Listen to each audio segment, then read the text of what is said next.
اعوذ باللہ من الشیطان الرجیم، بسم اللہ الرحمن الرحیم، لا الہ الا اللہ محمد رسول اللہ صلی اللہ علیہ وآلہ وصحبہ وبارک وسلم۔ اللہم صلی علی سیدنا محمد النبی الامی وعلی آلہ واصحابہ وبارک وسلم۔ اللہم صلی علی محمد النبی الامی وعلی آلہ وصحبہ وبارک وسلم۔ اللہم صلی علی سیدنا محمد وآلہ وعطرتہ بعدد کل معلوم لک، استغفر اللہ الذی لا الہ الا هو الحی القیوم واتوب الیہ، یا حی یا قیوم۔ السلام علیک یا خاتم النبیین، صلوات اللہ علیک یا خاتم النبیین۔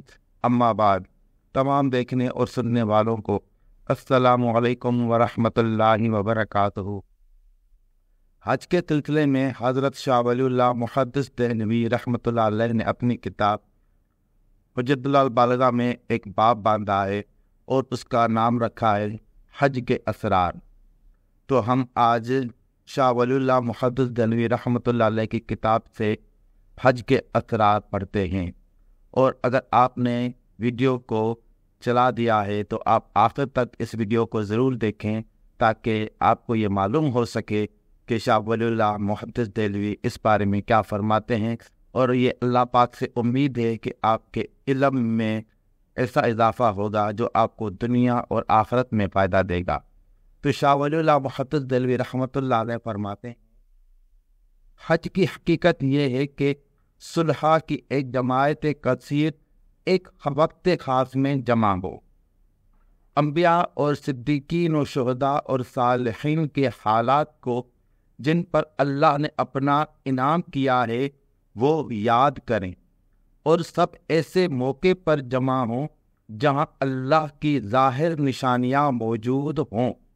ائمہ دین کی جماعتیں وہاں کا قصد کرتی رہی ہوں، وہاں وہ نہایت خاکساری اور رغبت سے اللہ کے شعائر کی تعظیم کرتی رہی ہوں، اللہ سے نیکی کی امید اور خطائیں معاف ہونے کی دعائیں اور التجائیں کرتی رہی ہوں۔ جب اس کیفیت سے لوگوں کی ہمتیں جمع ہوتی ہیں تو لازمی طور پر اللہ کی رحمت اور مغفرت وہاں پر نازل ہوتی ہے۔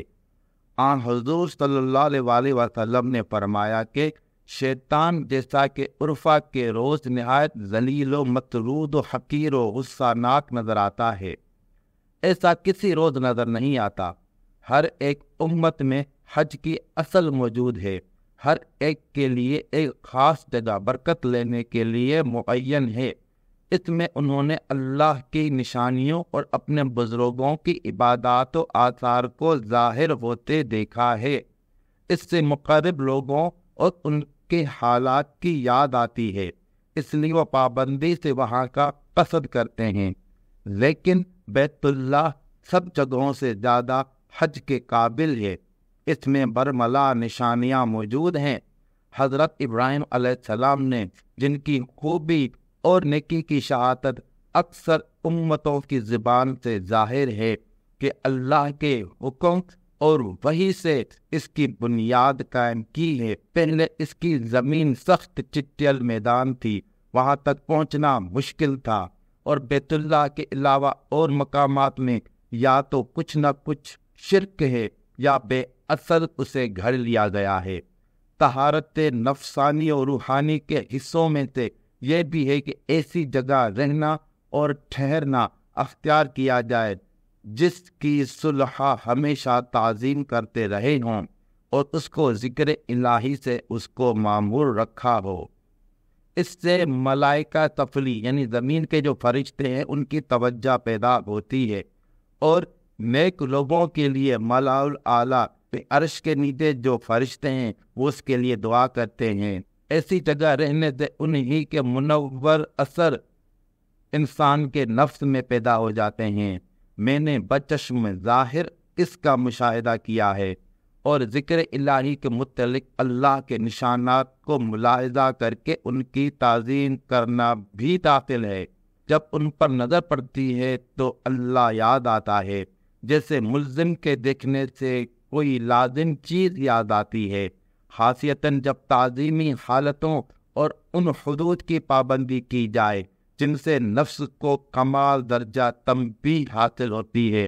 اکثر آدمی اپنے اللہ کے شوق میں تڑپتا رہتا ہے، اس وقت اس کو ضرورت ہوتی ہے کہ کسی طرح یہ اپنا شوق پورا کروں، تو سوا حج کے اور کوئی چیز ایسی اس کو نہیں ملتی۔ اور جیسے کہ دولت اور سلطنت کو ہمیشہ ایک آزمائش اور امتحان کی ضرورت پڑتی ہے جس سے مخلص اور منافق میں تمیز ہو جائے، دولت کی شہرت ہو، اس کا کلمہ بلند ہو اور سب لوگوں میں باہم جان پہچان ہو جائے۔ ایسے ہی مذہب کو حج کی ضرورت ہے تاکہ منافق اور موافق کی بخوبی تمیز ہو جائے اور دین الہی میں مختلف گروہوں کا داخل ہونا سب کے سامنے عیاں ہو جائے، ایک دوسرے سے ملیں اور ہر ایک دوسرے ان سے فوائد حاصل کر سکے جو فوائد ان کو حاصل نہیں ہیں، اس لیے کہ مقاصد باہمی مصاحبت اور ایک دوسرے سے ملنے سے ہی حاصل ہوا کرتے ہیں۔ اور رسمی حج میں بھی بہت سے رسمی فوائد کا اضافہ ہوتا ہے۔ یقیناً ائمہ دین کی حالت یاد کرنے اور ان کے اختیار کرنے کی آمادگی کے لیے کوئی چیز حج سے زیادہ مفید نہیں ہے، اور چونکہ حج میں دور دراز کا سفر کرنا پڑتا ہے، وہ نہایت دشوار عمل ہے، بڑی مشقت سے حج پورا ہوتا ہے، اس لیے اس کی تکالیف کا برداشت کرنا اللہ کی خالص عبادت ہے جس سے خطائیں معاف ہوتی ہیں اور وہ پچھلے گناہوں کو ایسا دور کرتا ہے کہ جیسے ایمان پچھلے گناہوں کو دور کر دیتا ہے۔ ہم نے حج کے اثرات جو شاہ ولی اللہ محدث دہلوی رحمۃ اللہ علیہ آپ کے سامنے بیان کیے ہیں، حجت البالغہ کتاب میں آپ کے سامنے پیش کر دیے ہیں۔ آپ اس گفتگو کو بار بار سنیں، اس پر غور کریں، تفکر کریں۔ اللہ تعالیٰ سے امید ہے اللہ تعالیٰ آپ پر رحم فرمائے گا، اللہ تعالیٰ آپ پر کرم فرمائے گا اور آپ کو بھی روحانی فیضیاب فرمائے گا۔ وآخر دعوانا ان الحمد للہ رب العالمین۔